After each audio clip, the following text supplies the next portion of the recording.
Maka kembali lagi, jihad kita di masa damai bukan seperti Iran perang dengan Israel, bukan seperti zaman dulu kita berjuang mengusir penjajah Belanda dan Jepang. Jihad di masa damai ini mencari rezeki yang halal. Niki jihad, bukan kayak jihad teroris. Kalau jihad teroris ngebom, bukan mati saya tapi mati sangit. Dan kita semua prihatin Bapak Ibu. Kemarin laporan PPATK sebanyak 571.410 rekening penerima bansos digunakan untuk judi online. Soalnya di Indonesia ini rata-rata banyak orang kaya tapi bermental miskin. Buktinya apa? Rumahnya sudah gedong, lantainya sudah keramik, tapi masih nerima PKH. Apa itu fitnah sarro? Nabi mengatakan, wa fitnatu sarro dakhuluha min tahti qodama rajulin min ahli baiti. Fitnah sarro ini adalah fitnah yang akan keluar dari bawah dua telapak kaki laki-laki yang ngaku-ngaku anak putuku, ngaku-ngaku ahlil bait, yaz'umu annahu minni walaysa minni. Dia ngaku-ngaku anak keturunanku, dalam darah aneh nih mengalir darah Rasulullah, aneh cucu Nabi yang ke-28, aneh cucu Nabi Muhammad yang ke-37, aneh cucu Nabi Muhammad yang ke-38. Yaz'umu annahu minni, ia ngaku-ngaku keturunanku, ngaku-ngaku ahli baitku, walaysa minni, padahal dia bukan keturunan. Dari Imam Ali karramallahu wajhah, beliau berkata, idza ra'aitumur rayati sud, apabila kalian sudah melihat bendera hitam dikibarkan.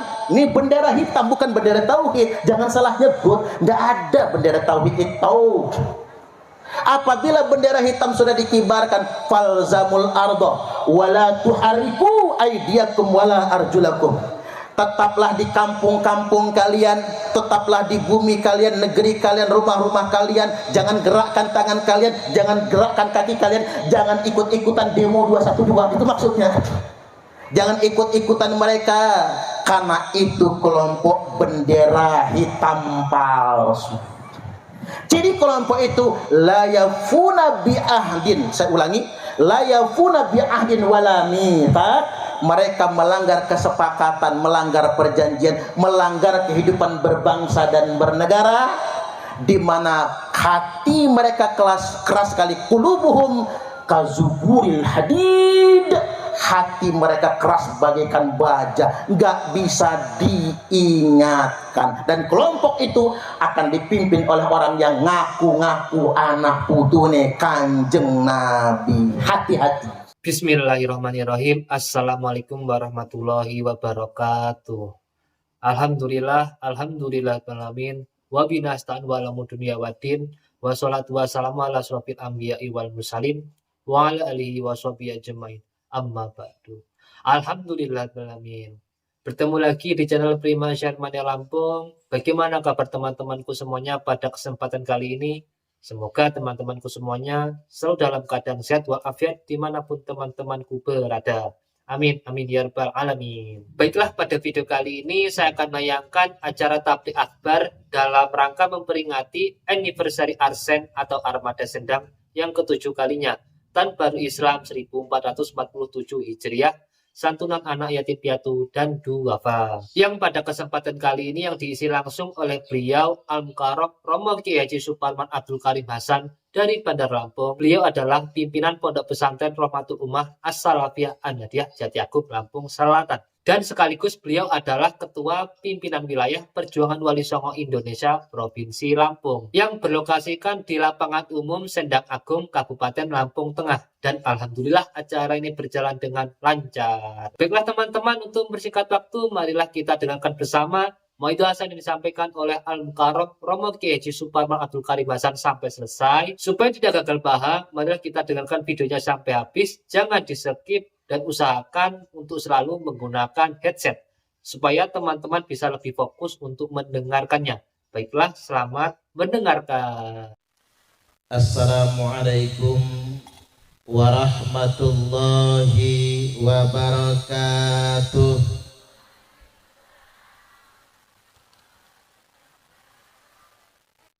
Tapi pun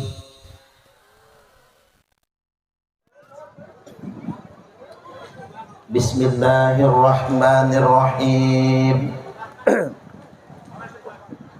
Alhamdulillahilladzi an'amana bit-taufiqi wal hidayah wa nasta'inuhu bihaulihi wa quwwatihil qawiyyah fa innahu la haula wa la quwwata illa billah. Asyhadu an la ilaha illallah wahdahu la syarika lah wa asyhadu anna Muhammadan abduhu wa rasuluhu la nabiyya ba'dah. Allahumma salli wa sallim ala sayyidina Muhammad wa ala alihi wa sahbihi wa mawala. Amma ba'du. Yang terhormat Camat Sendang Rejo, Bapak Serulang, Camat Sendang Agung Bapak Muhammad Bakti Suhodo, yang belum dicopot camatnya karena Sendang Agung kemarin kalah ya.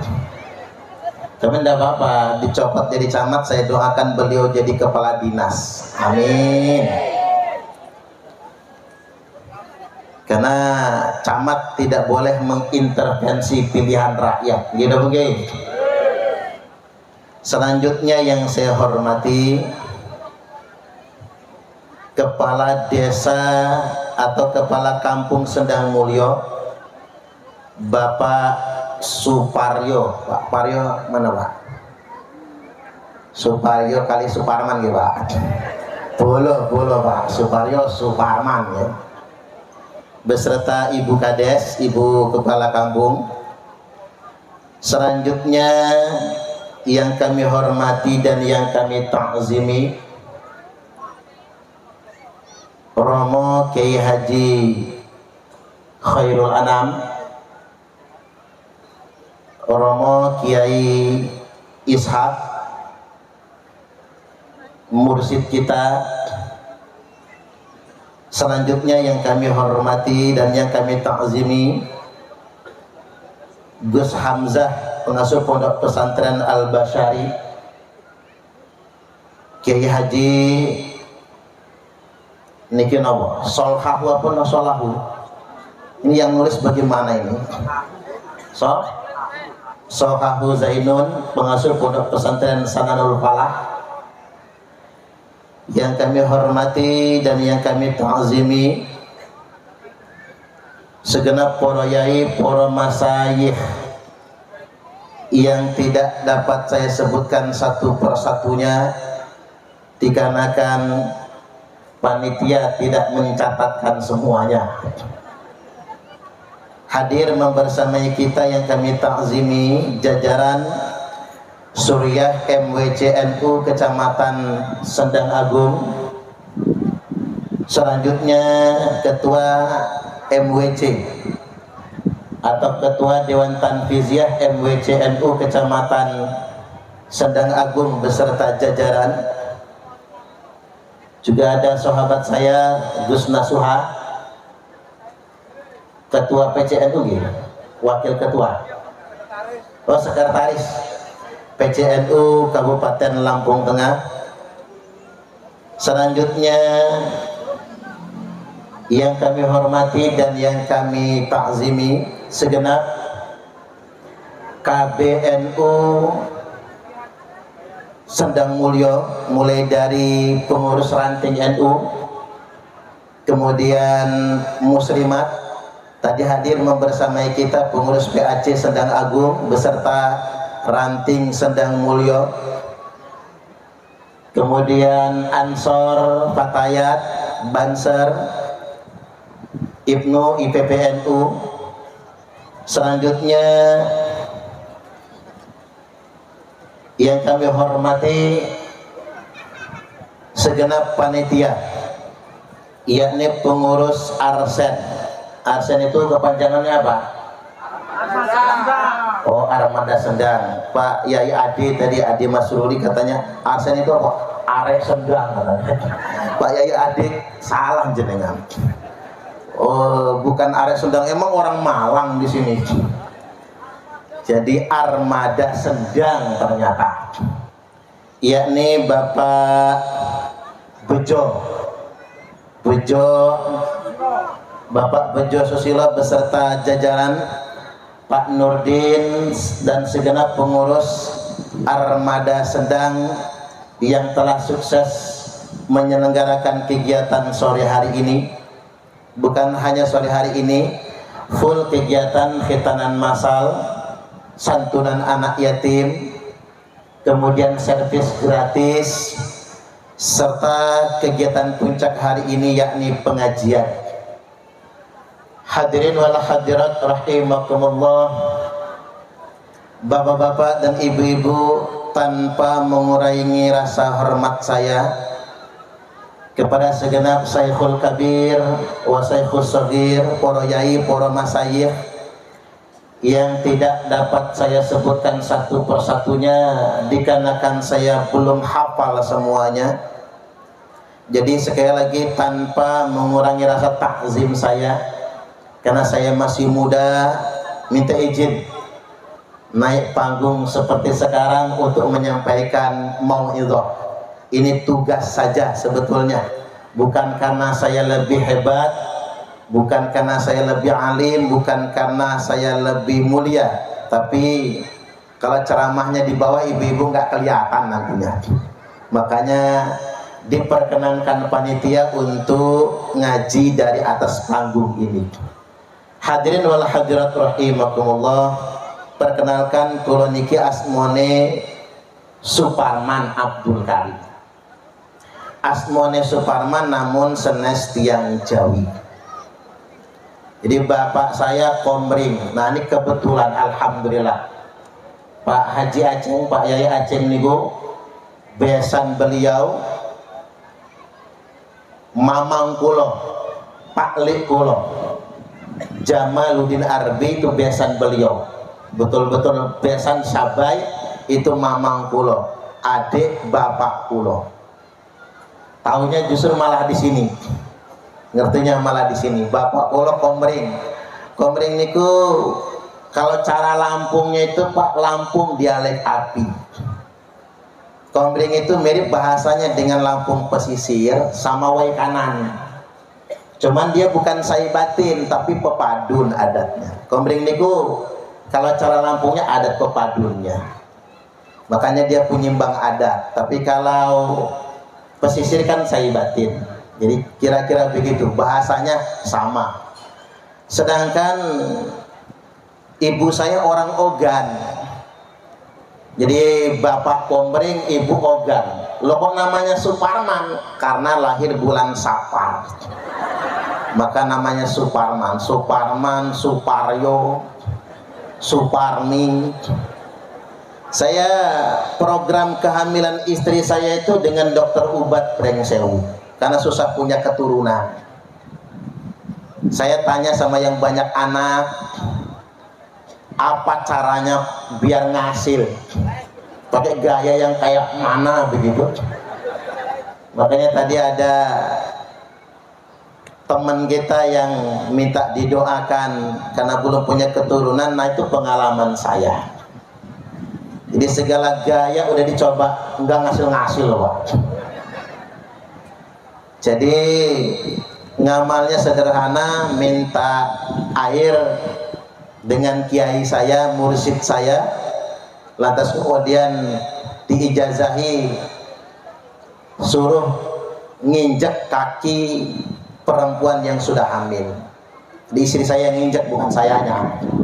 Diinjak kaki perempuan yang sudah hamil. Alhamdulillah cespleng, anak saya sekarang sudah 2. Jadi ketika program kehamilan kali Dr. Ubat Premsewu sempat ke rumah sakit apa itu, Husada itu, Mitra Husada. Ditanya sama pelayan perawatnya, namanya siapa Pak? Suparman. Tak kira yang ditanya nama saya, bukan nama istri, tak kira Suparman. Begitu dipanggil, Ibu Suparmi, nggak ada yang beranjak, Ibu Suparmi, nggak ada yang beranjak, Ibu Suparmi. Lantas kemudian perawatnya manggil, Pak, kan Bapak sudah dipanggil. Loh, nama saya Suparman, kata saya. Oh, yang kami tanya tadi nama istri Bapak. Ya, nama istri saya bukan Suparmi, ya, kata saya. Jadi kira saya nyebut Suparman, nama istrinya Suparmi barangkali. Jadi Bapak Ibu, namanya Suparman karena lahir bulan Sapar. Nek lahir bulan Suro asmane Suratman, Suratno, Suratni. Nek Paing, Paiman. Nek Legi, Legiman, Pon-Poniman. Sakjane orang Sumatera itu, orang Lampung, orang Sumatera kalau lahir bulan Sapar namanya bukan Suparman. Sakjane namanya itu Saparudin. Tapi begitu saya mau dikasih nama Saparudin, Saparudin di kampung saya ketangkep maling ayam. Makanya nggak jadi namanya Saparudin, diganti namanya Suparman. Saya tidak mau ganti-ganti nama. Ada teman saya namanya Suhendro. Begitu jadi kiai diganti Muhammad Alim Nur Arifin. Nggak mau saya ganti-ganti namanya. Suparman ya Suparman aja, nggak apa-apa, nggak usah diganti-ganti. Nah, yang namanya Abdul Karim itu bapak saya. Makanya Suparman Abdul Karim Hasan. Hasan itu kakek saya, Akas. Nah, itu Akas saya itulah yang adik kandungnya Pak Arbi, orang tuanya besan beliau. Hadirin wal hadirat rahimakumullah. Cuman saya tadi agak sedikit menarik nama ketua Arsen, Bejo. Soalnya saya ingat cerita, kalau Bejo ini jadi ingat cerita, tapi ngapunten ya, Pak Bejo itu kok rodok-rodok gosong ya. Mana Pak Bejo tadi? Oh, aspal. Bukan lagi coklat, bener-bener gosong gitu. Saya jadi bingung, apa Bu Bejonya nafsu gitu ya. Jadi bingung apa nafsu, ngapunten Pak. Biasanya kalau dibully itu malah terkenal. Kalau dibully itu malah ndadak sugih. Mudah-mudahan Pak Bejo usaha tendanya tambah maju. Amin. Sonat napa tenda? Son itu komplit ya. Alhamdulillah komplit. Saya jadi ingat cerita. Ada tukang cukur sedang nyukur rambut, dia tanya sama yang dicukur, Pak mau tahu nggak apaan anak paling goblok di dunia? Lo siapa? Tuh di luar, Bejo namanya. Nggak punten Pak Bejo, pokoknya kita bully aja ya.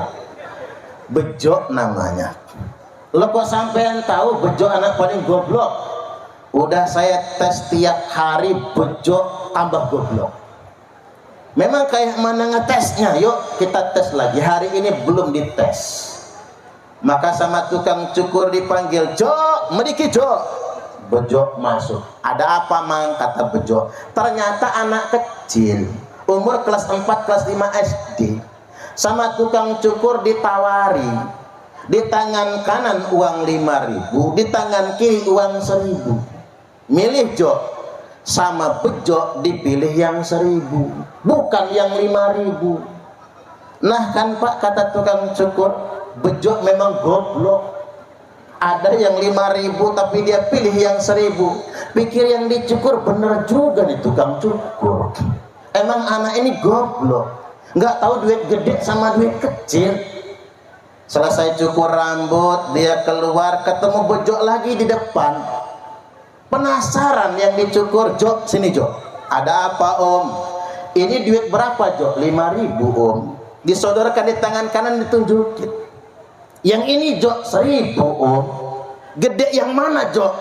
Kata bejo, "Ya gedean yang 5.000 lah Om. Mosok gedean yang 1.000?" Nah itu kamu tahu Jok, ngapa sama mamang tukang cukur tadi kamu milih yang 1.000 bukan yang 5.000? "Oh ya Om, kalau itu mah," kata bejo, "kalau saya pilih yang 5.000 berhenti mamang tukang cukur itu ngetesin saya. Tapi kalau saya pilih yang 1.000 tiap hari saya dites. Mending saya dapat 1.000 yang penting tiap hari daripada dapat 5.000 tapi sekali." Kata yang dicukur apa? "Oh, yang goblok bukan bejo," kata dia. "Yang goblok tukang cukur." Selamat Pak Bejo. Ternyata Pak Bejo enggak goblok, pintar. Makanya punya usaha yang sukses. Amin. Pelajarannya apa dari cerita ini Bapak Ibu? Kadang-kadang kita gampang betul menuding orang lain. Kita nunjuk ke orang lain kafir, awas, kekafiran kembali ke kita. Ini tukang cukur nunjuk bejo goblok, padahal yang goblok bukan bejo. Ngapunten, ada tukang cukur nggak sih? Kalau ada nih kan cuma cerita umpami nggih. Padahal bukan bejo yang goblok, tukang cukurnya. Kita kadang-kadang menghukumi orang lain, menghakimi orang lain. Ketika tunjuk kita mengarah ke orang, ingat, jari yang lain mengarah ke diri kita. Maka jangan pernah menghukumi orang lain, menghakimi orang lain. Lebih baik kita bercermin dengan diri kita sendiri. Insya Allah. Hadirin wal hadirat, bapak-bapak dan ibu-ibu rahimakumullah. Hari ini kita di momentum ulang tahun yang ke-7 Armada Sendang. Secara spesial saya hendak menyampaikan nasihat untuk segenap driver, pengusaha-pengusaha travel, secara umum untuk kita semua yang hadir di sini. Yang pertama, niati profesi ini sebagai jihad. Karena jihad di masa damai itu bukan perang, kecuali seperti Iran diinvasi oleh Israel, melawan itu jihad, wajar. Cuman bincang-bincang tentang Israel sama Iran. Israel punya pesawat F-35 bikinan Amerika, pesawat siluman, tak terdeteksi radar. Iran punya rudal hipersonik. Nah kita, orang kirim pesawat F-35, orang kirim rudal hipersonik, orang Indonesia ngirim santet. Paling banter Banaspati. Coba ngapunten nggih, awas sesama supir travel santet-santetan. Ngapunten nggih Bapak Ibu. Coba yang namanya nyantet itu biasanya paling mudah pakai barang pribadi. Pakai kuku, rambut, pakaian, apalagi pakaian yang sering dipakai. Makanya hati-hati sama jemuran Bu, terutama celana dalam. Kalau ada yang hilang jangan-jangan itu. Apalagi celana dalam yang udah bolong-bolong, lebih gampang itu. Mengapa nyantet itu pakai kuku, pakai pakaian, pakai rambut? Berarti yang bisa nyantet kita hanya orang dekat, tonggone dewe, rencange dewe, bahkan keluarga sendiri. Ya gimana kita mau maju? Sesama bangsa saja kita saling makan. Menjegal kawan seiring, menggunting dalam melipatan, menjadi duri dalam daging. menjadi bara dalam sekam, bangsa ini nggak bisa maju. Karena kita sikut-sikutan, saling melemahkan. Kalau mbiyen itu ada istilah Ki Hajar Dewantara ing nyarsa suntulodo ing madya mangun kersa tutur ya handa yani. Zaman sekarang sudah diplesetkan ing nyarsa numpuk bondo ing madya mangan konco tutur ing golek rai. Saling makan antar teman. Ini muncul persoalan. Maka kembali lagi, jihad kita di masa damai bukan seperti Iran perang dengan Israel, bukan seperti zaman dulu kita berjuang mengusir penjajah Belanda dan Jepang.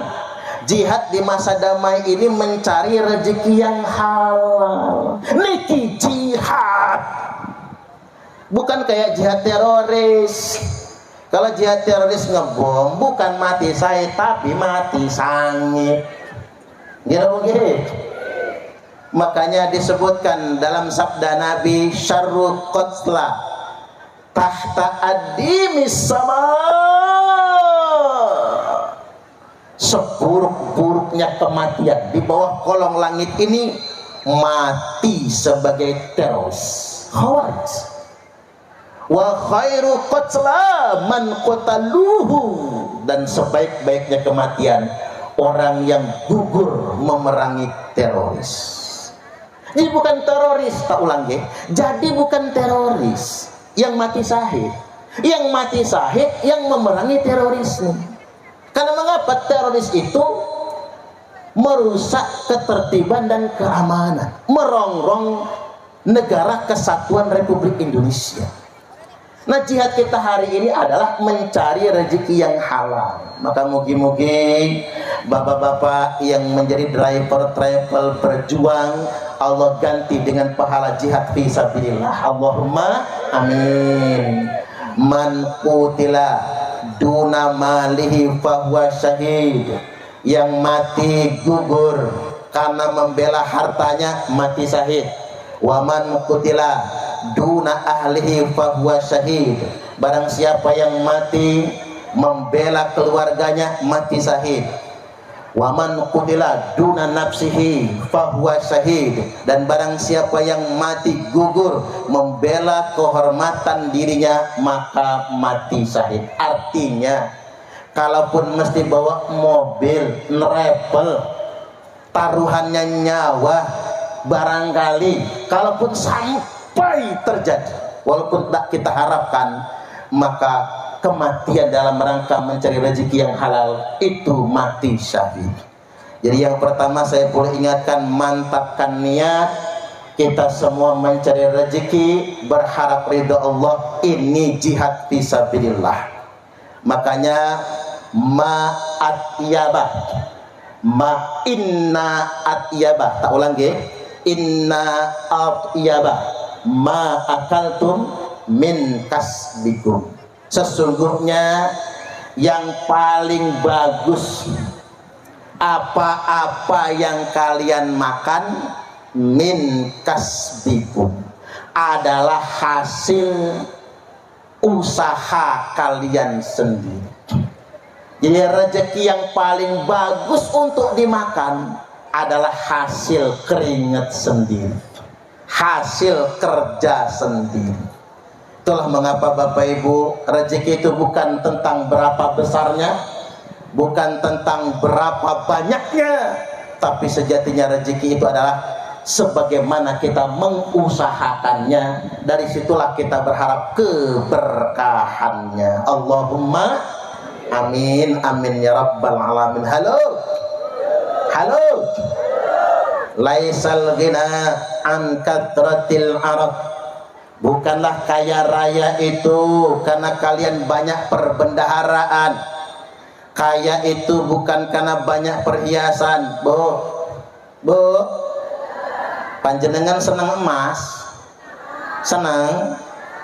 Ada nggak perempuan yang nggak suka perhiasan? Ada. Perempuan mau mati, Pak.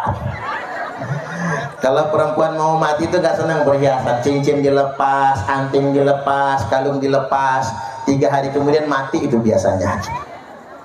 Wanita itu kodrati, suka dengan perhiasan. Tapi ingat, ukuran kaya itu bukan perbendaharaan, bukan perhiasan.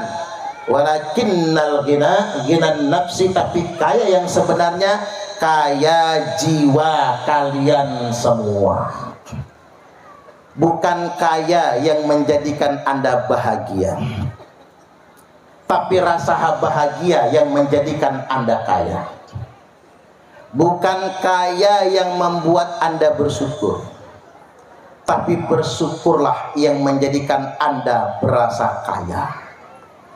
Kaya itu bukan soal harta, kaya itu soal rasa. Betapa banyak orang yang katanya kaya harta tapi miskin rasa. Tidak sedikit orang yang katanya kelihatannya miskin harta tapi kaya rasa. Mugi-mugi kita sedaya kaya harta lan kaya rasa. Allahumma amin, amin ya rabbal alamin. Hadirin wal hadirat, mengapa ini penting saya katakan halo? Karena begini, kadang-kadang ngapunten nggih, suami bertaruh nyawa. Namanya resiko di jalan raya nggih. Suami bertaruh nyawa mencari nafkah yang halal buat anak istri. Nah bininya kecentilan, senam pakai bajunya ngetat. Ada banyak ya. Ya Allah, bajunya ngetat sampai ngapunten nggih. Pak Kades saja lupa ngedip coba. Ngeliat ibu-ibu nang balai desa, balai kampung senam, udah lupa diri aja mama itu. Nggak tahu suaminya bertaruh nyawa mencari nafkah yang halal buat keluarganya. Hadirin wal hadirat rahimakumullah, makanya penting yang namanya kesyukuran. Sebenarnya saya mau kepada bapak-bapak travelnya dulu. Beberapa hal yang saya perlu ingatkan pada kesempatan kali ini. Kalau diniati nyopir armada travel ini jihad fisabilillah, maka semuanya akan jadi baik. Prosesnya akan jadi baik, bawaannya jadi baik.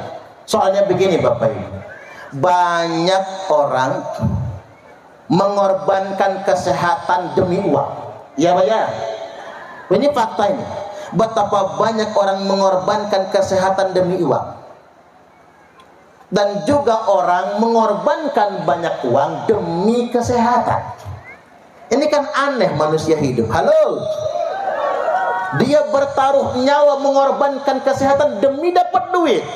Tapi nggak sedikit orang yang sampai menghabiskan duit hanya demi mendapatkan kesehatan. Itulah anehnya manusia. Artinya jangan lalai. Jangan sampai kemudian bawa mobil segala diantem. Oke, kita nggak suudzon.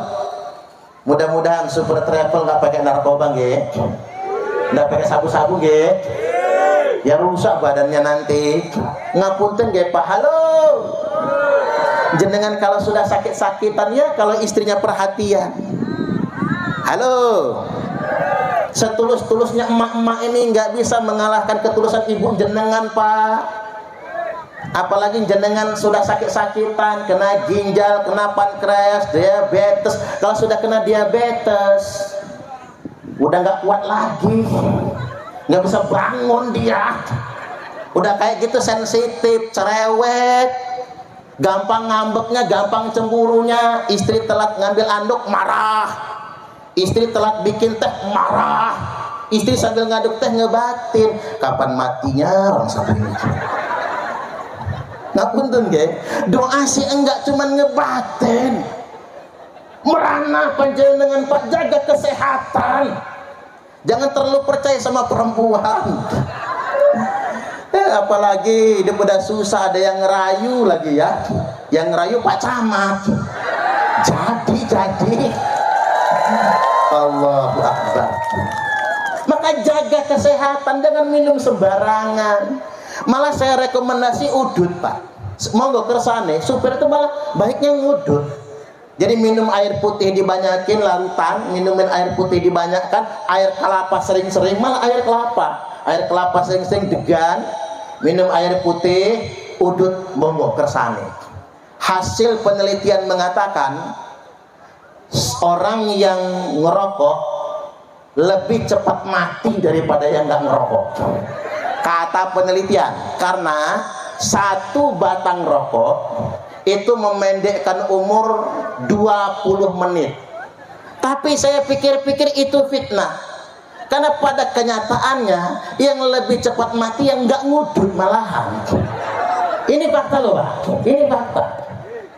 Ya, mau bawa kesannya ngudut. Moga selamat. Karena begini Bapak Ibu, kalau kita pakai logika itu Pak, satu batang rokok memendekkan umur 20 menit.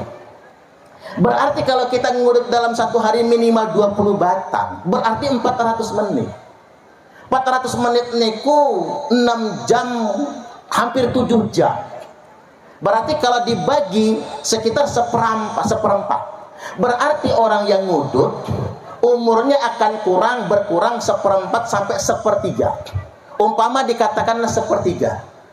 Kalau umurnya sepertiga berkurang, berarti yang takdirnya ajalnya umur 63 tahun akan mati di umur 42 tahun. Berdasarkan rumus ini. Tapi pada kenyataannya yang ngudut lebih panjang umur daripada yang nggak ngerokok.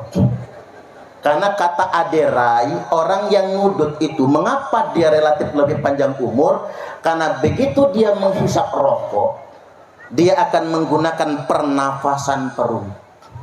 Orang yang menggunakan pernapasan perut akan mengalami relaksasi di pusat saraf.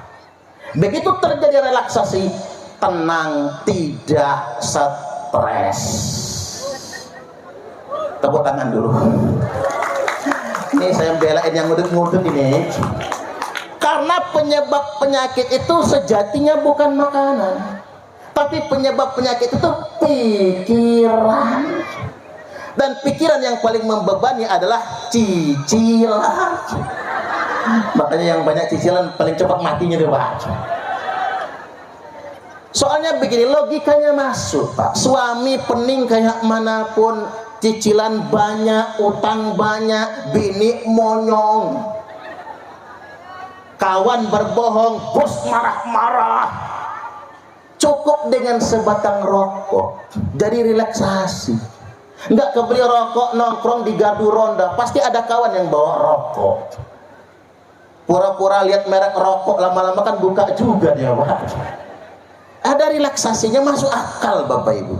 Cuman hindari makanan dan minuman yang membahayakan. Ternyata Pak, yang menyebabkan diabetes bukan nasi padang. Nggak ada masalah tuh di nasi padang. Tapi yang menyebabkan diabetes adalah rusaknya pankreas. Dan yang paling menyumbang rusaknya pankreas adalah minuman energi. Jaga kesehatan. Betapa banyak orang mengorbankan kesehatan demi uang, dan pada akhirnya dia menghabiskan banyak uang demi mendapatkan kesehatan. Jangan sampai sedemikian rupa. Hidup ini sawang sinawang Bapak Ibu. Nggak usah dibanding-bandingin sama punya orang. Kalau ngeliat orang tuh kayaknya enak, betul enggak perlu. Dunia nggak perlu diburu oleh kita semua. Orang sudah ada takdir rezekinya masing-masing. Nggak begitu? Kita sudah punya rezeki masing-masing, sudah punya bagian masing-masing. Kemudian yang berikutnya, buat bapak-bapak travel, saya perlu ingatkan, jangan mengejar waktu, tapi manfaatkanlah waktu. Waktu nggak bisa dikejar, berbahaya, tapi manfaatkan waktu. Jadi driver tuh malah enak, sholatnya ada rukhsahnya. Ini kan drivernya sedang Jakarta gitu. Oh berarti masuk safar, bisa mengkosor sholat, bisa menjamak kosor sholat. Boleh sholatnya 3 waktu. Seandainya dalam perjalanan sudah masuk waktu sholat, ya lihurmil waktu. Nggak mesti buru-buru Pak. Jangan pula salah. Ada saya pernah numpak kereta api, bapak-bapak yang jangkutnya panjang-panjang tuh sholat dalam kereta api. Mana ganggu yang lain lagi. Sholatnya itu di tempat perlintasan. Mbok ya nunggu waktu yang tepat, di tempat yang tepat, kan begitu. Ini sama, tidak perlu di jalan tol maghrib datang, tiba-tiba mobil diparkir di bahu tol, ditumbur truk, jangan macam-macam. Tidak mesti di awal waktu betul, ada udzur bagi orang-orang yang safar. Bisa sholat 3 waktu jamak qashar, zuhur asar jamak qashar, maghrib jamak ke isya. Maghribnya tidak boleh dikosor, yang dikosor isaknya. Makanya supir travel, armada travel driver harus ngaji, harus punya guru fikih. Karena biar tahu bagaimana cara mengkosor sholat, bagaimana cara menjamak sholat, dan bahkan bagaimana cara mengkodok sholat. Umpami pakaiannya terkena najis, dipakai sholat malah dosa karena najis. Karena syarat sahnya sholat itu diantaranya adalah bersih dari najis. Min libasil musalli wa makani sholatihi wa badanihi. Pakaian, tempat sholat, dan badan kita. Ya sudah lihurmil waktu. Seandainya nggak ada waktunya lagi, belajar kali Pak Yai bagaimana niat kodoknya, pengganti sholatnya. Jangan mengejar waktu, tapi manfaatkan waktu. Jangan menyia-nyiakan sholat. Soalnya begini Bapak Ibu, zaman sekarang ini orang sudah mengabaikan sholat. Sholat zuhur mepet asar, asari nunggur maghrib, maghribnya mentok isya, isaknya ketiduran, subuhnya kesiangan. Ketiban sholat subuh niatnya usalli fardhu subhi raka'ataini mustaqbilal qiblati qodoan lillahi ta'ala. Laka kodoan Pak jam 8 sholat subuhnya, tapi ya rodok bener niatnya memang begitu. Tapi yang aneh niat emak-emak, usalli fardhu subhi raka'ataini mustaqbilal qiblati, kesiangan lan kawanan lillahi ta'ala. Kan agak aneh kawanan. Lo kok kawanan Bu? Jam 10 sholat subuhnya. Anaknya niru, apa kata anaknya? Usalli fardhu subhi wal zuhri wal asri wal maghribi wal isya'i keroyokan oplosan lillahi ta'ala. Ya jangan sampai supir travel doanya begitu sholatnya. Ya tidak ada sholat oplosan, tapi boleh Bapak Ibu kita menjamak dan mengkosor sholat sekaligus. Silahkan monggo kersane. Bahkan driver travel nggak perlu Jumatan, tidak wajib kok. Wong safar ini tidak wajib Jumatan. Saya sampai tekel guyu Pak, nang kapal Jumatan, nang kapal pan aneh, pakai khutbah lagi Jumatannya itu. Lu ngapain nggak sholat zuhur aja di kapal itu? Lah kok malah Jumatan nang kapal? Ya ndak sah sholat Jumatnya. Ini orang terlalu soleh juga salah kalau ndak ada ilmunya itu. Jumatan nang kapal, apa aneh? Hadirin wal hadirat rahimakumullah, jaga sholatnya. Mudah-mudahan ndak perlu berlama-lama sholatnya. Yang penting kita jaga waktu. Belum waktunya, belum di waktu sholat kita belum sanggup sholat karena belum memadai lihurmil waktu. Kalaupun ajal datang, kita tidak akan dianggap mati dalam keadaan meninggalkan sholat. Cara lihurmil waktu bagaimana? Makanya kudu ngaji fikih, kudu ngaji pesolatan. Halo. Selanjutnya saya ingatkan kali driver-driver, memang yang di luar sana itu bening-bening, gini bang, penumpang-penumpangnya itu ayu-ayu, ya. Karena rumput tetangga lebih hijau. Ingat Pak, ada istri yang menunggu di rumah. Jangan sampai tergoda. Kadang-kadang ngapunten, bawa tetangganya sendiri, malah digodain. Ada yang kayak gitu? Ngapunten ya, ngapunten. Kalau ada. Pak kasih tahu saya kali-kali supir-supir travel, pokoknya begini. Laki-laki yang rajin mencium istrinya relatif lebih panjang umur jika dibandingkan dengan laki-laki yang mencium istri tetangganya. Ini saya bela ibu-ibu istrinya travel nih ya. Kadang-kadang nyesek ya Bu, sampai rata-rata istrinya supir travel itu penyakitnya asam lambung. Karena stres mikirin lakinya takut cewekan kali penumpangnya. Itu stres sampai begitu. Ya nggak perlu mampir-mampir gitu Pak, walaupun banyak tempat mampir. Supir travel itu kalau di Bandar Lampung banyak apes. Kan di sepanjang bypass itu Soekarno Hatta banyak cewek seksi-seksi. Begitu diampiri ternyata Suparno, ternyata bukan Suparmi Pak, Suparno ternyata. Seksi mah seksi. Saya pernah Bapak Ibu, ada yang begitu mau numpang mobil saya, Pak boleh nggak numpang sampai Karang? Nggak boleh kata dia. Nggak boleh kata saya nggak mau sama cewek seksi. Saya bukan cewek loh Pak, lihat bulu kaki saya, bulu kaki tebel banget loh Pak, ternyata banget. Makanya ada guyonan itu, Pak Haji ditanya sama Pak Haji, kalau laki-laki mati nyebutnya apa? Almarhum. Kalau perempuan mati almarhumah. Nah mati aluminium. Kalau sones Pak Haji, kata Pak Haji, salah lu juga ngapain, mak jelas. Jadi hadirin wal hadirat rahimakumullah, ada istri nunggu di rumah. Makanya tapi ibu-ibu jangan berpikir negatif. Suami itu bacakan Fatihah. Mudah-mudahan mugi-mugi selamat Bapak Ibu. Al-Fatihatu lima quri'at lahu. Al-Fatihah itu tergantung niat yang baca. Makanya kalau pengen doa itu, kalau nggak mau ribet-ribet ya sudah Al-Fatihah jadilah. Al-Fatihah dibacakan mendoakan orang mati, bagus. Al-Fatihah dibacakan buat mendoakan orang sakit, bagus. Al-Fatihah dibacakan buat mendoakan anak kita yang sedang mondok biar betah di pesantren, bagus. Al-Fatihah dibacakan buat laki-laki hidung belang mata keranjang, bagus. Makanya ibu-ibu yang lakinya hidung belang, bacakan Fatihah, hilang belang di hidungnya, nggak keranjangan lagi matanya. Termasuk Al-Fatihah Pak, dibacakan buat istri yang cangkemnya cerewet kelewat, bagus. Makanya bapak-bapak yang punya bini cerewet, ngomel aja di dapur, deketin jidatnya itu Al-Fatihah, langsung mingkem mulutnya. Kalau nggak mingkem cangkemnya itu kita dikepuk pakai sapu sama dia. Ya sudah, suami tidak perlu ditelepon terus. Ibu-ibu ini kadang bikin repot, malah suami diajak video call aja terus. Halo yang merasa begitu, cukup doakan saja, bacakan Fatihah, titip dengan Allah. Allah yang akan menjaganya dari maksiat, dan Allah yang akan menjaganya agar selalu selamat. Allahumma amin, amin ya rabbal alamin. Jadi bagian yang pertama, saya perlu ingatkan bahwasanya jaga diri dengan baik.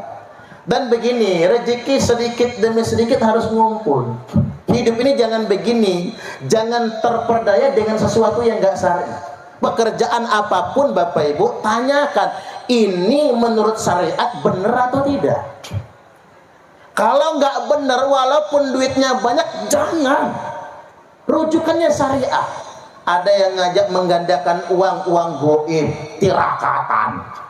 tirakatan si Medi Bapak Ibu untuk ngambil uang goib katanya. Kita tanya dulu, bukan ada duitnya atau tidak, benar atau tidak. Tanyakan dulu menurut syariat ini benar atau tidak, memenuhi sababiah syariat apa tidak. Nah zaman sekarang banyak orang yang ingin kaya dengan cara instan, hidup ngitung jikalau. Bahkan ada ijazahan wirid kaya raya tanpa kerja. Panjenengan PT atau enggak? Wirid kaya raya tanpa kerja, mangan turu, ngopi ngerokok, duit teko ora kerja. Mangan turu ngopi ngerokok, duit teko ora kerja. Mangan turu ngopi ngerokok, duit teko ora kerja. Mangan turu ngopi ngerokok, duit teko ora kerja. Mangan turu ngopi ngerokok, duit teko ora kerja. Mangan turu ngopi ngerokok, duit teko ora kerja. Mangan turu ngopi ngerokok, duit teko ora kerja. Ngedan. Nah mending, nah bagus, selain ngaji pesolatan, ngaji bukit, alangkah bagusnya Bapak Ibu, Arsen, Armada Sendang, semua anggotanya baiat torekoh dengan mursyid kita Gus Ishak. Tepuk tangan dulu.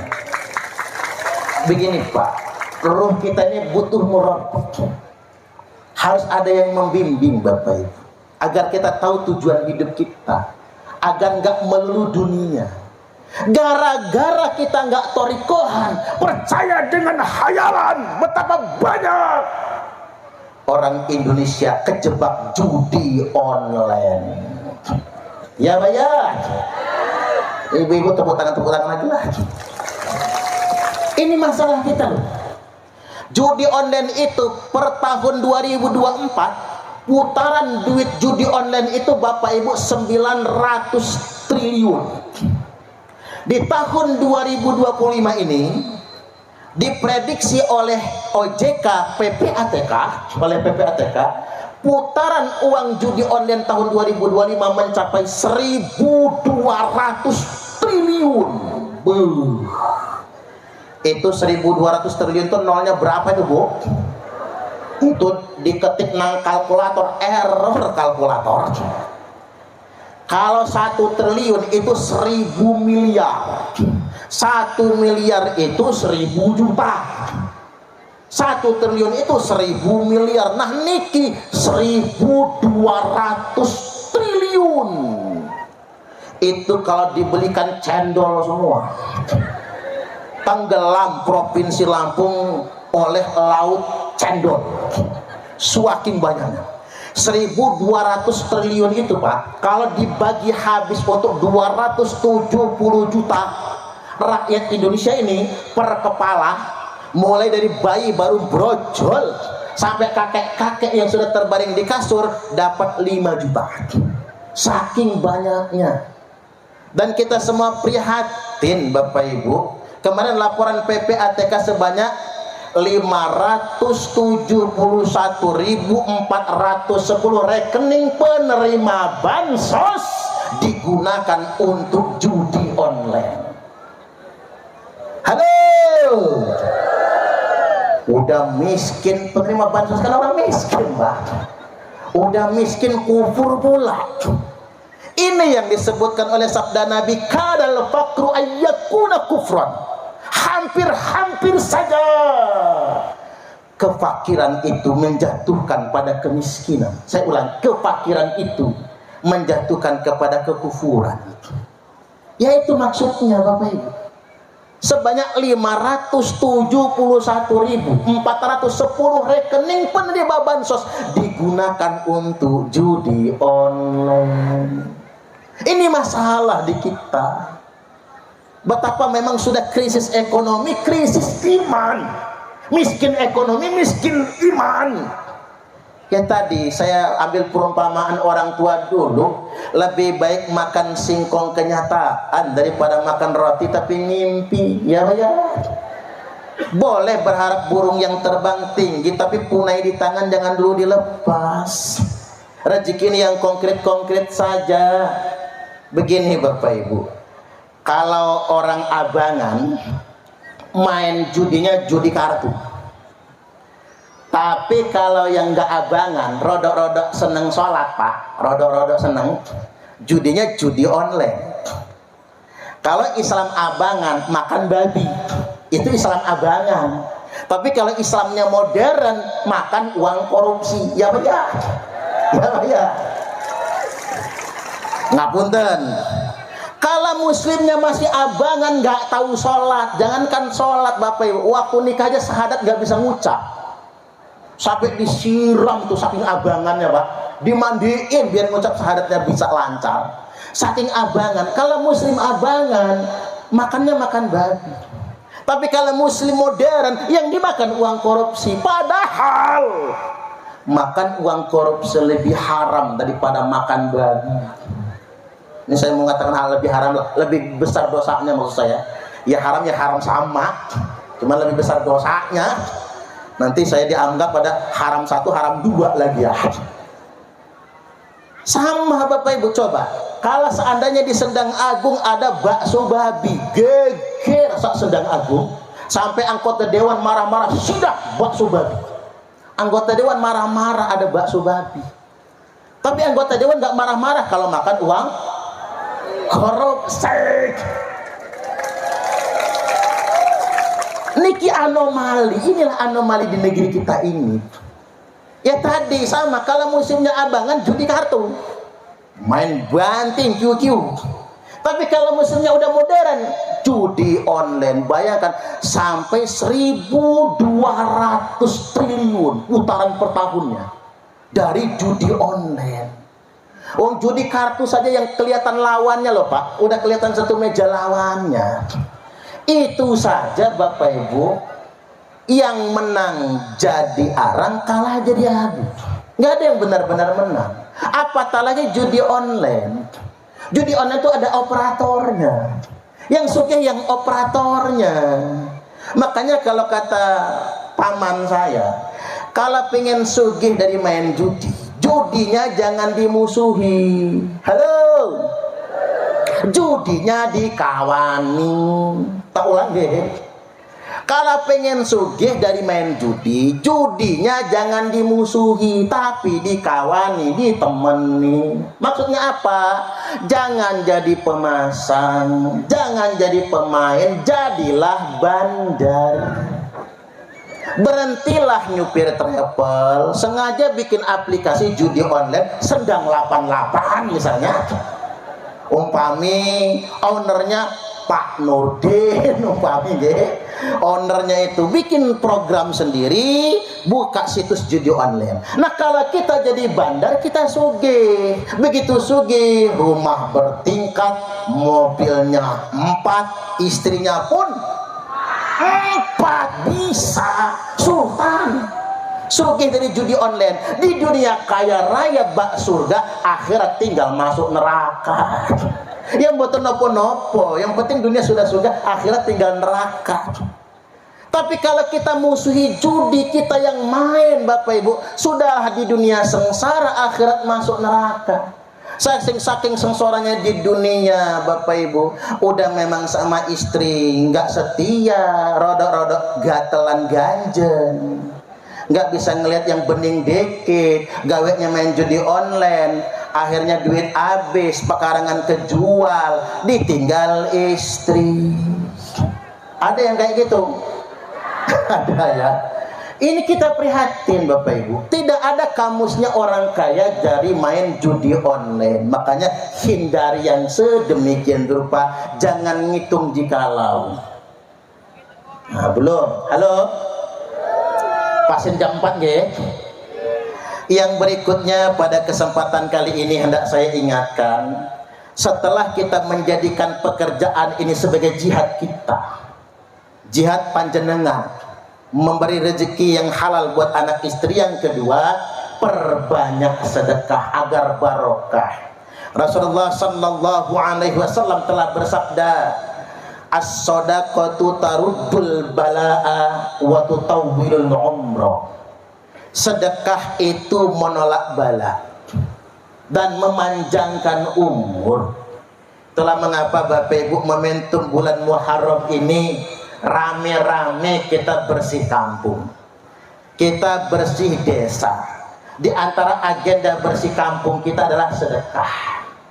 Mugi-mugi gara-gara santunan anak yatim, wasilah ya, wasilah santunan anak yatim, wasilah sunatan masal, kampung Sedang Mulyo lan kecamatan Sedang Agung dijauhkan dari balak bencana. Allahumma amin. Soalnya memang begini Bapak Ibu, hidup ini tangan di atas lebih baik daripada tangan di bawah. Cocok atau cocok? Memberi lebih baik daripada berharap. Soalnya di Indonesia ini rata-rata banyak orang kaya tapi bermental miskin. Buktinya apa? Rumahnya sudah gedong, lantainya sudah keramik, tapi masih nerima PKH. Ya itu mental miskin. Ngapunten ge, kadang-kadang Pak Kakam, Pak Kepala Kampung puyeng. Mau dicabut emang itu dari pusatnya, nggak dicabut dia memang bukan layak lagi menerima. Saya juga heran, ibu-ibu ini kalau wayahnya kondangan kelihatan kayak orang kaya semua. Lagunya kayak Sugih, mau bawa tasnya juga, bawa tasnya 5 jari dipasangin cincin semua. Begitu masuk taruh, tangannya diginiin, pakai gelang sampai ke siku, wayai pengawasan sambil bikin kipas, kuncrang kuncring, kayak ketimpringan Pak pamer. Wayai kondangan kelihatan kayak orang sugih, tapi wayai cair bansos kelihatan melarat semua. Yang pening Pak Kades, Pak Lurah pening. Mau dikasih apa enggak nih kira-kira? Ini masalah di kita, banyak orang sugih bermental miskin. Saya ingin sampaikan kali panjenengan, walaupun kita nggak dapat bansos, walaupun nggak dapat PKH, walaupun tidak nerima BLT, walaupun tidak nerima bantuan pemerintah, nggak urung kita dapat rezeki dari Allah. Gitu mungkin. Karena yang ngasih rezeki bukan pemerintah, rezeki itu dari Allah. Makanya nanti kawayahi cair bansos, saya sumbang saran ibu-ibu, Bu, kalau cair bansos atau apalah namanya ya, bilang sama Pak Kades, maaf Pak Kades, kami tidak terima bansos. Cocok. Itu yang tepuk tangan Pak Kades, cirenin muka aja Pak Kades. Berkurang beban Pak Kades. Ini kadang-kadang nggak sadar diri, nggak sadar posisi. Padahal sudah dianggap sugih, malah kerjaannya ngomelin Pak RT, payah Pak RT. Sederet keluarga dia kebagian semua, kita mah nggak, dasar RT sekilit. Pak RT diomelin sekilit ya panas. Yang lebih panas kupingnya Bu RT-nya. Apa kata Bu RT? Udahlah Pak, berhenti aja jadi RT. Gaji nggak seberapa, diomongin orang aja. Kata suaminya, sabar Mak, ini ujian pahala dari Allah. Mantap Pak RT-nya. Paling nanti ngomong sama Pak Kades, Pak Kakam, izin nanti keluarga-keluarga saya itu coret aja, nggak enak sama omongan orang, kasih aja orang-orang lain semua. Oke, kata Pak Kakam. Begitu saudara Pak RT dicoret, orang lain kebagian semua. Apa kata saudara Pak RT? Nggak ada guna punya saudara jadi RT. Nggak ditegur Bapak Ibu. Aduh, ini bingung kita Pak, fenomena begini karena banyak orang bermental miskin, inginnya nada, nggak mau ngasih. Makanya armada sedang, bapak-bapak, para driver memberi contoh kepada kita semua. Walaupun beliau bertaruh nyawa, berjuang demi nafkah yang halal, tapi tidak pernah lupa berbagi. Mudah-mudahan Allah lipat gandakan. Tepuk tangan. Mana kasat sodakotum mimmal, sodakoh tidak akan pernah mengurangi harta. Bal yazdad, malah semakin ditambah dan semakin ditambah. 2, ya. 3, perbanyak syukur, terutama ibu-ibu. Bu, tak ajarin ge, saya dapat wasiat waktu ke Wonosobo ya Pak, mbah-mbah tua ngajarin agar rezeki suaminya barokah. Suruh ngajarin istri saya, kalau nerima rezeki dari suami ya Bu, jangan pakai tangan kiri, jangan begini, apalagi begini, jangan. Tapi kalau nerima rezeki dari suami, pakai tangan kanan begini. Begitu diterima begini, langsung ditumpuk pakai tangan kiri, biar gak diambil suami lagi. Ini langsung, pokoknya nanti suami pulang dari nerepel ngasih duit begini, ditompo, lalu begini. Nah, begini, habis itu cium tangan suami. Cara mencium tangan suaminya bolak-balik. Emah. Sekali itu saja pahalanya sama seperti 70 kali cium Hajar Aswad. Apalagi suaminya hitam, kayak Pak Bejo tadi itu, percis Hajar Aswad, percis itu. Emah. Setelah cium tangan suami, ucapkan terima kasih. Jangan lupa terima kasihnya itu. Ibu-ibu ini paling lupa sama kata terima kasih itu. Terima kasih ya Pak. Bumbu-bumbu kata-katanya silahkan mau apa bumbu-bumbunya. Kemudian yang berikutnya setelah itu duitnya dihitung. Jangan lupa dihitung. Duitnya dihitung. Kalau yang merah jejernya temenan sama yang merah. Yang biru temenan sama yang biru. Yang hijau temenan sama yang hijau. Yang abu-abu kasih ke anak-anak aja. Kalau yang abu-abu itu silakan dijejer. Yang warna duitnya itu nggak boleh kebolak-balik. Kalau Pak Karno harus Pak Karno hatta semua. Dijejer, jangan ada kebolak-balik. Itu rahasia rezeki lancar. Ini ilmu tua Bapak Ibu. Dijejer, begitupun saat menyimpannya. Cara menjejernya sedemikian rupa. Ini nyimpen. Kalau ini diamalkan. Lantas kemudian tanya suami, mau makan apa? Mau minum apa? Jangan kalah sama tukang warteg. Pantasan bapak-bapak itu lebih betah di warung Tegal, di warung kopi. Karena warung kopi ramah. Mau minum apa Pak? Oh abang travel gantengnya. Langsung kelepak-kelepak. Langsung kelepak-kelepak. Pantasan punya cewek lagi, driver travelnya. Mau makan apa? Mau minum apa? Lalu tanya lagi, Papa mau mandi dulu? Atau mau dimandiin? Atau mau mandiin mama? Keren. Kalau begitu caranya luar biasa, barokah. Ini sebenarnya istri saya harusnya saya ajak tadi ya. Harus diajarin kayak gitu juga soalnya Pak. Dia kalau saya ajarin di rumah dia protes. Tapi kalau sambil ceramah begini dia langsung ngamal, enak malahan. Hadirin wal hadirat rahimakumullah, begitu caranya. Wayahi malam, nggak usah nunggu malam. Ibu-ibu masuk kamar, kan sudah 3 hari nggak pulang tuh. Masuk kamar, golek ton sengkele eketoen, pakai celana pendek atau rok mini, berdiri begini Bu. Ngapunten ya, berdiri.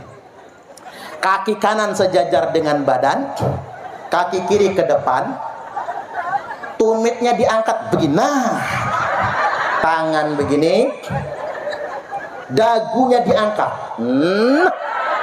matanya mendelik, percis Meriam Bellina. Begitu caranya, servis tambahan. Agar mengapa? Agar suami selalu hirau ingin pulang ke rumah. Balik lagi, hadirin wal hadirat rahimakumullah, kesyukuran itu penting. Banyak-banyak bersyukur. Karena begini, pada akhirnya kebahagiaan suami itu bukan karena punya mobil yang mewah. Kebahagiaan suami itu bukan karena punya motor gede, sepeda yang lagi trendy, ladang yang lebar.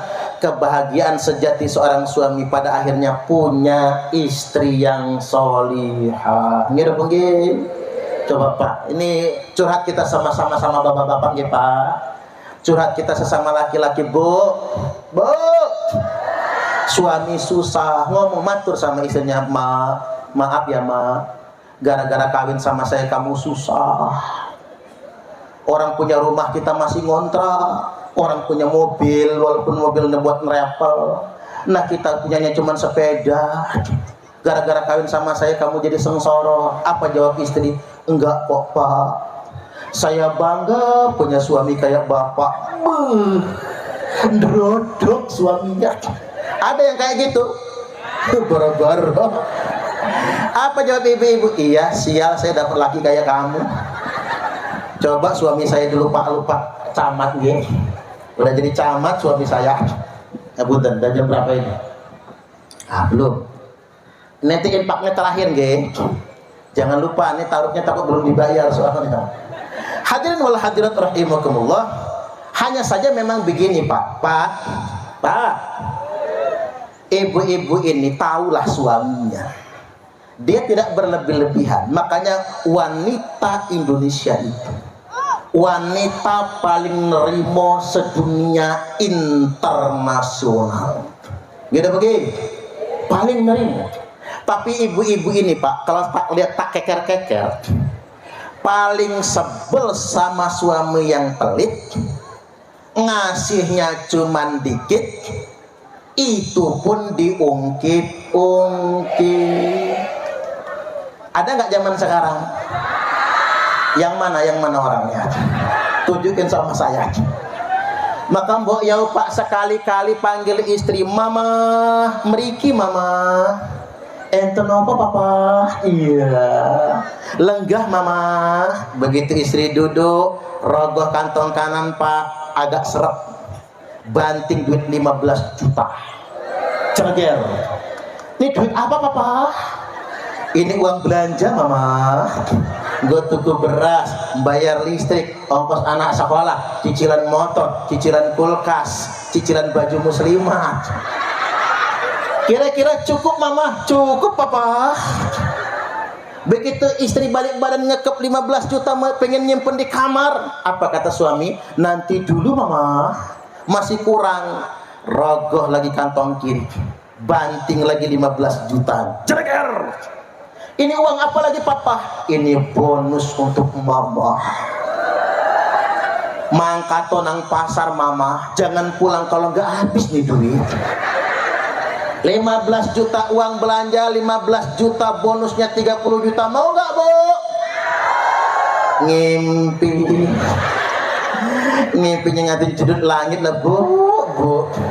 Ya boleh kalau ada, kalau nggak ada ya jangan dipaksa. Halo, kita berpacu dengan waktu. Sebelum salat dikit lagi bapak ibu, saya ini Pak minum dulu nggih.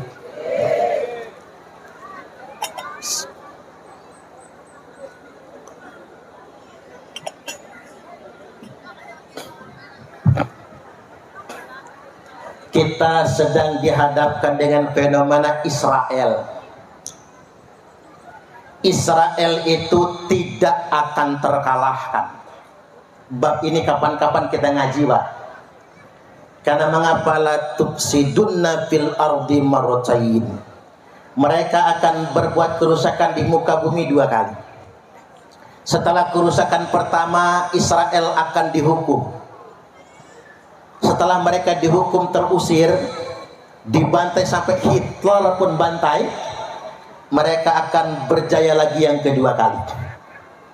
Dan mereka ketika jaya yang keduanya, kerusakan yang kedua lebih dahsyat daripada kerusakan yang pertama sekarang ini, dan tidak ada yang bisa mengalahkannya. Tapi ingat, Nabi Shallallahu Alaihi Wasallam sudah menyampaikan kapan Israel kalah. Halo, ngapunten kayak ini agak serius dikit, tak apa-apa ya, kan di ujung. Kapan Israel kalah? Dzakaran Nabiyyu sallallahu alaihi wasallam fitnatal akhlas wa fitnatas sarra. Nabi sallallahu alaihi wasallam mengingatkan tentang 2 fitnah. Fitnah akhlas, fitnah sarra. Wa ma fitnatul akhlas ya Rasulullah? Apa itu fitnah akhlas ya Rasulullah? Hiya fitnatu harfin wa harf. Fitnah akhlas adalah fitnah ujian untuk umatku berupa peperangan, penjajahan, dan pelarian. Umatku diperangi, mereka akan dijajah, mereka akan hidup dalam pelarian. Ketika mereka berlari, mereka akan menjadi buronan. Ketika mereka ditangkap, mereka akan dijadikan tawanan dan akan diperbudak. Dan kita sudah mengalami itu, penjajahan Belanda, penjajahan Jepang. Setelah kita semua merdeka, baru saja merdeka, negara-negara sudah merdeka, PBB sudah ada, tapi tetap ada satu negara yang terjajah. Mereka terusir, mereka dijadikan tawanan, mereka dianiaya, yakni Palestina. Nah, setelah bangsa-bangsa muslim Bapak Ibu menghadapi fitnah akhlas, berlanjut kepada fitnah yang kedua, wa fitnatas sarra, fitnah sarra. Apa itu fitnah sarra? Nabi mengatakan wa fitnatu sarra dakhulha min tahti qadama rajulin min ahli baiti. Fitnah sarra ini adalah fitnah yang akan keluar dari bawah 2 telapak kaki laki-laki yang ngaku-ngaku anak putuku, ngaku-ngaku ahlil bait, yaz'umu annahu minni walaysa minni. Dia ngaku-ngaku anak keturunanku, dalam darah aneh nih mengalir darah Rasulullah. Aneh cucu Nabi yang ke-28, aneh cucu Nabi Muhammad yang ke-37, aneh cucu Nabi Muhammad yang ke-38. Yaz'umu annahu minni, ia ngaku-ngaku keturunanku, ngaku-ngaku ahlil baitku, walaysa minni, padahal dia bukan keturunan.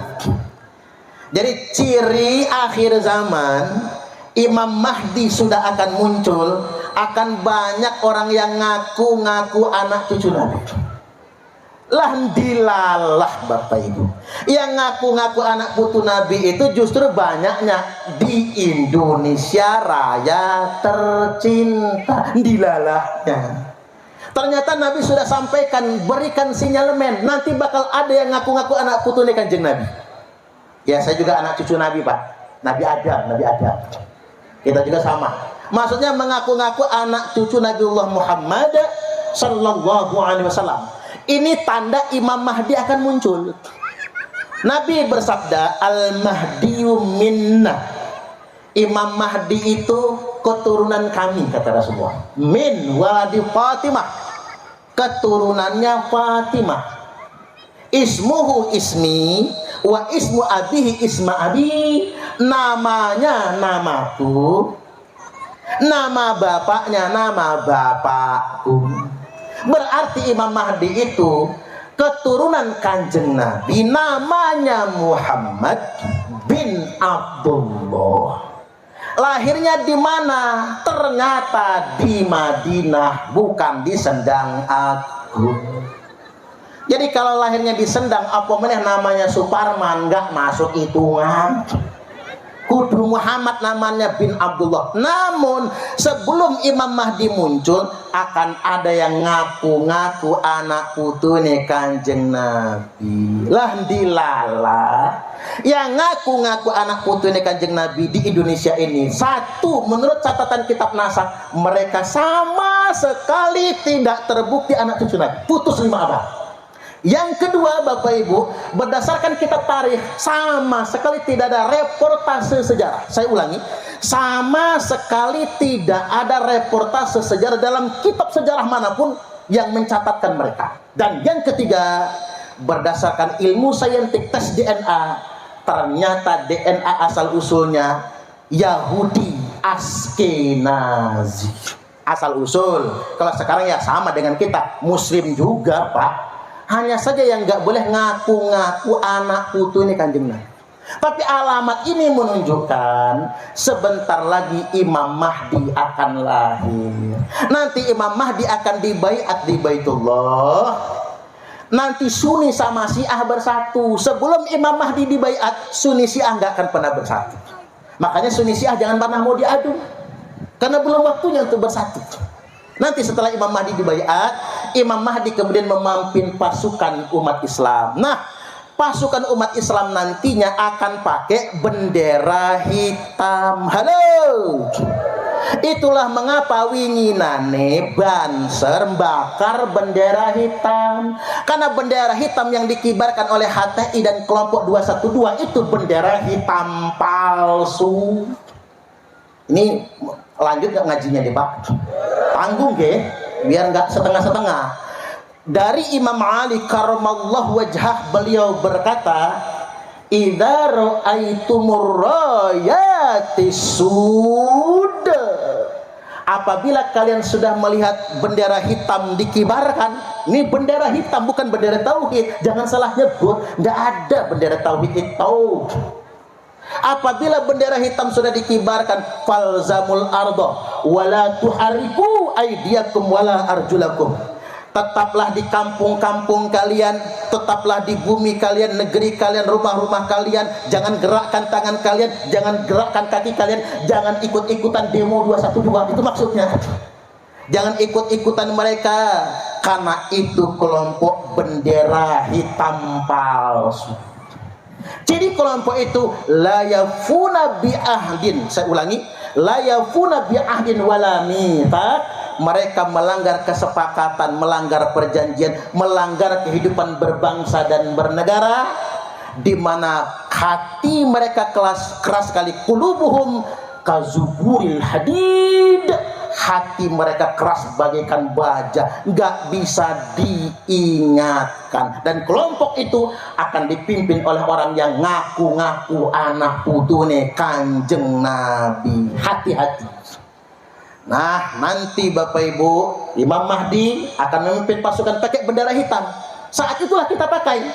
Berangkat ke Baitul Maqdis, ngimam sholat subuh. Begitu mau iqomah, Nabi Isa Al-Masih alaihi salam turun di Menara Putih Damaskus langsung ke Palestina, masuk Masjid Al-Aqsa di waktu subuh.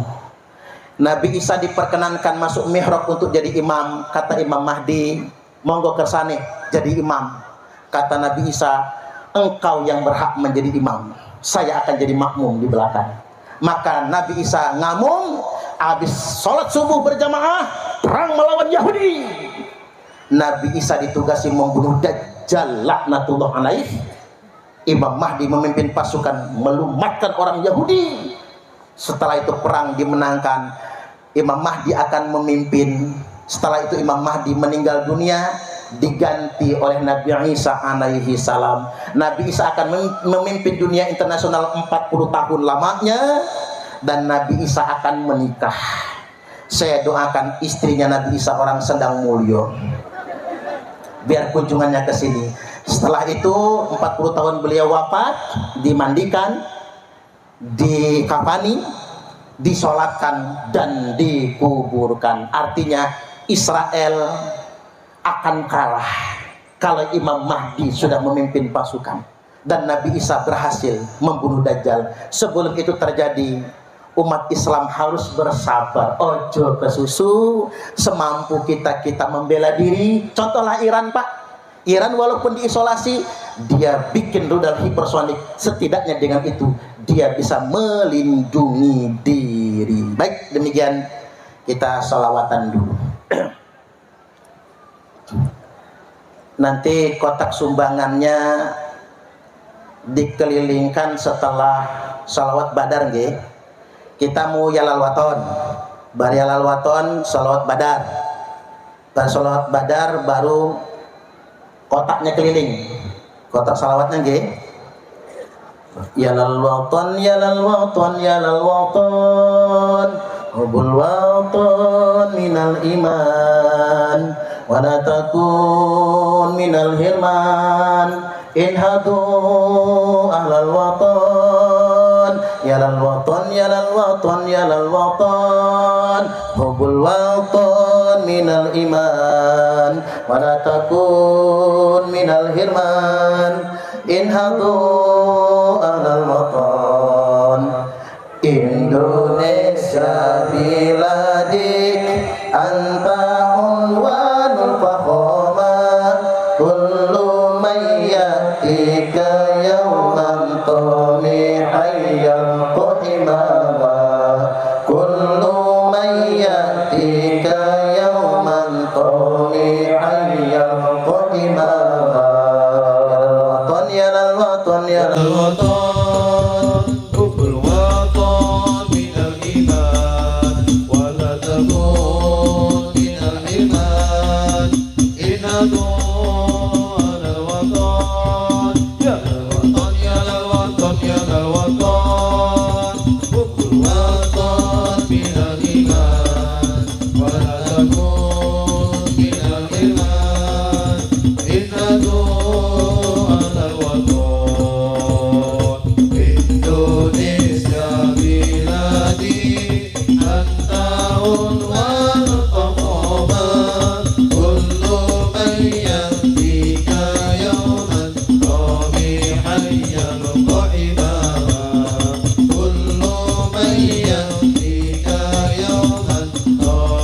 hayya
Siapa kita? NU. Siapa kita? NU. NKRI. Pancasila. Tepuk tangan.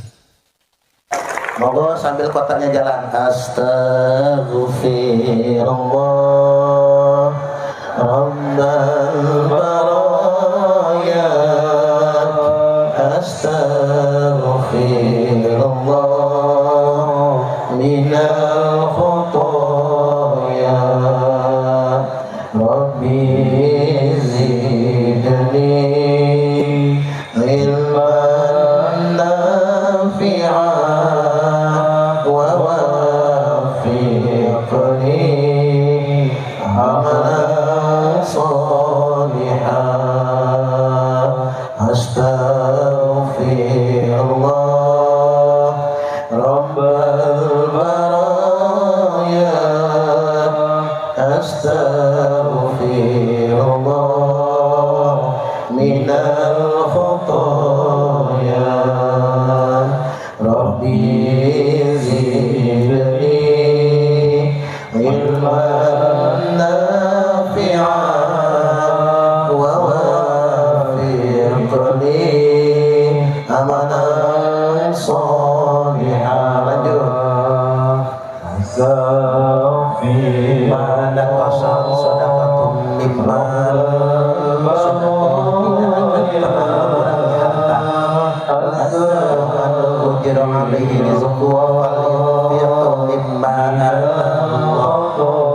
Orang siapa yang merasa sempit rezekinya, monggo silakan berinfak dengan apa yang Allah karuniakan kepada niscaya rezekinya akan